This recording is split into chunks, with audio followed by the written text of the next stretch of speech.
சங்கீத புஸ்தகம் 112 சங்கீதம். அல்லேலுயா. கர்த்தருக்கு பயந்து அவருடைய கட்டளைகளில் மிகவும் பிரியமாயிருக்கிற மனுஷன் பாக்கியவான். அவன் சந்ததி பூமியில் பலத்திருக்கும். செம்மையானவர்களின் வம்சம் ஆசீர்வதிக்கப்படும். ஆஸ்தியும் ஐஸ்வர்யமும் அவன் வீட்டில் இருக்கும். அவனுடைய நீதி என்றைக்கும் நிற்கும். செம்மையானவர்களுக்கு இருளிலே வெளிச்சம் உதிக்கும். அவன் இரக்கமும் மன உருக்கமும் நீதியும் உள்ளவன். இறங்கி கடன் கொடுத்து தன் காரியங்களை நியாயமானபடி நடப்பிக்கிற மனுஷன் பாக்கியவான். அவன் என்றென்றைக்கும் அசைக்கப்படாதிருப்பான். நீதிமான் நித்திய கீர்த்தி உள்ளவன்.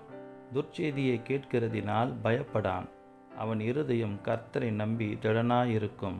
அவன் இருதயம் உறுதியாயிருக்கும். அவன் தன் சத்துருக்களில் சரிக்கட்டுதலை காணும் மட்டும் பயப்படாதிருப்பான். வாரி இறைத்தான், ஏழைகளுக்கு கொடுத்தான். அவனுடைய நீதி என்றென்றைக்கும் நிற்கும்.